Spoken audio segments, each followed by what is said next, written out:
7:23. Bueno, la última vez que nos vimos fue en una panadería pastelería. Sergio Rodríguez Helfestein, nuestro próximo invitado. Hoy está en Ciudad de Panamá y desde allí nos va a atender vía WhatsApp. Analista internacional, profesor universitario, exdirector de Relaciones Internacionales de la Presidencia de la República Bolivariana de Venezuela. Sergio, siempre es un gusto. Buenos días. Buenos días, Eduardo. Espero que tu mejoría siga adelante y que estés mucho Gracias. mejor de cuando te vi. Gracias, gracias. Así ha sido en nombre de Dios. Gracias a Dios. Oye, Sergio, Que, eh, Israel, Irán, eh, cuando se inician los conflictos, uno no sabe por dónde van a continuar y hasta cuándo. Pero el mundo está, bueno, absorto en esta angustia. ¿Cuál es tu lectura al respecto? ¿Cómo analizas tú el escenario? Bueno, Eduardo, primero yo creo que nos estamos acostumbrando a analizar todos estos hechos conflictivos en el mundo como hechos aislados. O sea, ocurre lo de Palestina, entonces nos volcamos hacia Palestina. Ocurre todo el proceso de descolonización, de la segunda descolonización en África y nos volcamos a eso. Hay una conflictividad en Ucrania, nos dedicamos a eso. Y, y cuando va ocurriendo uno nuevo, nos olvidamos de los anteriores. Pero lo cierto es que los anteriores siguen ocurriendo, sigue habiendo guerra en Ucrania, sigue habiendo la guerra en Palestina, sigue ocurriendo los conflictos de África.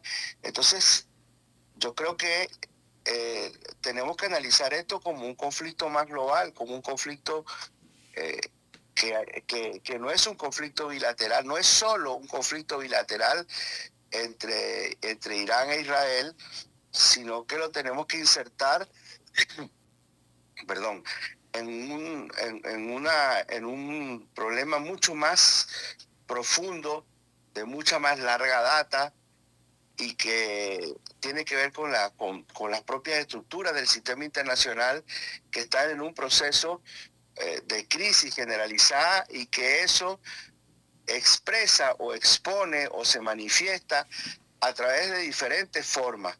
De una manera en Palestina, de una manera en Ucrania, de una manera en América Latina, de una manera en África, de una manera en Corea, de otra manera en el Asia Pacífico. Pero estamos asistiendo a un nivel de conflictividad mundial que deja ver que existe una crisis entre un sistema internacional que está en decadencia y un sistema internacional alternativo que está emergiendo y que como placas tectónicas se van enfrentando en diferentes lugares del planeta y van manifestando estos conflictos. Creo que esto que está ocurriendo en Irán, entre Irán e Israel, es uno más de estos conflictos. Uno no puede decir que es peor que el otro, salvo por la posibilidad de utilización de armamento nuclear. Eh, yo creo que la medida que mueren seres humanos en cualquier lugar del planeta es algo horrible, es algo detestable y rechazable, y uno tiene que ser capaz de analizar las causas profundas, no solamente lo que está en la superficie, no solamente que se tiraron tantas bombas y que la otra parte respondió y que dijo esto y dijo lo otro, sino que tratar de analizar las causas profundas y tratar de ir hacia la solución de las causas profundas, porque esto va a seguir ocurriendo por muchos años más, porque estamos asistiendo a un parto, Eduardo, y los partos, las mujeres lo saben, son con dolor. Y el mundo está asistiendo al parto de un nuevo sistema internacional y está ocurriendo con dolor. Señor Rodríguez, fíjense, ¿qué tanto impacta a Venezuela las relaciones que tiene con los países en conflicto? Porque usted ha hecho el histórico de lo que se está viviendo en el mundo. Y podríamos hablar de Rusia y más recientemente Irán, que hablamos de aliados importantes con Venezuela. ¿Eso qué tanto podría afectar al país? Bueno, todos los países del mundo son afectados. Todos los países son aliados de uno u otro. Precisamente por eso en la Guerra Fría se creó el movimiento de países no alineados, para tratar de buscar alianzas entre países que aparentemente no tenían un alineamiento claro con una u otra parte. Pero Eso es muy difícil, porque hoy muy difícil hoy, porque hoy la economía está interconectada, las relaciones internacionales no responden a elementos de carácter ideológico como fue la Guerra Fría, sino que responden al interés nacional. Para los analistas internacionales la Guerra Fría era muy fácil, porque eran los amigos y los enemigos, los buenos y los malos, los blancos y los negros y chao. Ahora no, ahora es mucho más complejo porque hay una superposición de variables que hace mucho más complejo el análisis. Venezuela se ve afectado, pero si Venezuela el llamado que se ha hecho, un llamado a la paz, incluso el presidente Maduro hizo un llamado a la desnuclearización del planeta, y se hizo una propuesta en Naciones Unidas. Entonces, Venezuela está influido. Si fuéramos crueles, diríamos que a Venezuela le conviene esto porque se están elevando los precios del petróleo. No podemos pensar de esa manera, no podemos tener en estas condiciones, cuando están muriendo decenas de miles de personas, un pensamiento economicista. Pero uno podría, por ejemplo, decir Ecuador, que es un país que políticamente o ideológicamente está en el polo opuesto de Venezuela y también está siendo influido y afectado por este conflicto. Entonces, en el caso de Venezuela, no creo que el gobierno esté actuando de una manera particular ahora a partir del conflicto o en torno al conflicto, sino que hay una política definida, el gobierno ha definido su política y a partir de eso viene actuando desde hace algún tiempo. Y la política exterior de Venezuela está asignada por las sanciones y por el bloqueo por parte de Estados Unidos y de Europa, y eso no porque Venezuela lo quiera, sino que porque Venezuela ha sido obligada, por supuesto que la coloca en una situación determinada, porque efectivamente, como tú dices, hay aliados importantes de Venezuela que están involucrados en ese conflicto. Pero una política exterior seria no se construye a partir de la coyuntura, se construye a partir de elementos de carácter estructural, y deberían diseñarse políticas de mediano y largo plazo que establezcan los parámetros de la conducta internacional de un Estado, en este caso de Venezuela. Pero en resumen yo diría que ni Venezuela ni ningún país se va a ver excluido o de estar influido por estos acontecimientos que están ocurriendo, y frente a eso, por supuesto, tiene que reaccionar.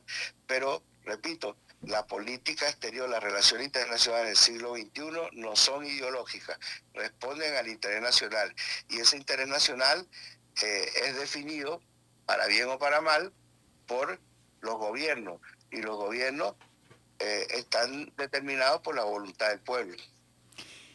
En esa responsabilidad de definiciones por parte de los gobiernos, en el caso de Trump, ¿qué responsabilidad tienen en todo esto? Yo a veces me pregunto, oye, este señor cómo dormirá con tantas papas calientes que tiene en la mano en este momento, pero tan calientes, de tanto calibre, ¿no? Bueno, la responsabilidad, era el presidente del país más importante del mundo. Él es el presidente de la segunda potencia nuclear del planeta. Y él es el presidente del país en torno al cual gira las relaciones internacionales a nivel planetario. Y él ha diseñado una manera de comportamiento internacional de su país, de Estados Unidos, que difiere en gran medida de sus antecesores.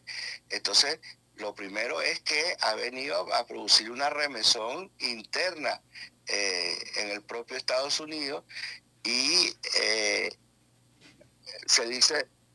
habla de Trump como un presidente republicano. Yo creo que Trump no es ni republicano ni demócrata. Él es un ente propio, como tal vez lo fue el presidente Uribe en Colombia, aunque Uribe se retiró del Partido Conservador y creó su propio partido. Trump no lo ha hecho, pero funciona como tal. Y entonces él ha construido una alianza variopinta donde hay intereses superpuestos y que a veces son contradictorios. Él tiene sectores del Partido Demócrata en el gobierno, él tiene a sus amigos personales y los de su familia en el gobierno, él tiene a los neoconservadores, a la extrema derecha ideológica también en su gobierno, él tiene a los multimillonarios en su gobierno y además de eso tiene a las agencias tradicionales del gobierno de Estados Unidos, a la Fuerza Armada, que permíteme decirte, creo que es el ente más sensato que hay en Estados Unidos en este momento. Creo que hay que fijarse mucho en lo que opinan los generales estadounidenses, porque me parece que son los que dibujan la realidad de manera más real y más concreta. Entonces, efectivamente, como tú dices, Eduardo, para Trump debe ser muy difícil dormir tranquilo cuando tiene que hacer coincidir los intereses de todas estas fuerzas y en un país que se está fraccionando internamente, en un país donde hay una crisis social evidente, porque finalmente las decisiones del presidente Trump, en primer lugar, afectan al propio pueblo de Estados Unidos y hay un gran descontento. El domingo de la semana pasada hubo 2.000 ciudades movilizadas en marchas, en protestas, rechazando y repudiando la política del presidente Trump. Entonces, por supuesto, cuando estamos hablando del presidente del país más importante del planeta, evidentemente que lo que ocurra en Estados Unidos, y creo que mucho de lo que va a ocurrir a futuro, tal como ocurrió durante la guerra de Vietnam, en gran medida va a depender de la movilización interna que se produzca en Estados Unidos y el repudio y el rechazo que el propio pueblo estadounidense está manifestando en contra de las políticas de su presidente. Bueno, Sergio, gracias por esta conversación y espero que pronto la podamos retomar. Un fuerte abrazo. Un abrazo, Eduardo. Muchas gracias. Saludos. Saludos. Sergio Rodríguez Helfenstein, analista internacional, profesor universitario, fue director de Relaciones Internacionales de la Presidencia de la República Bolivariana de Venezuela. Volveremos.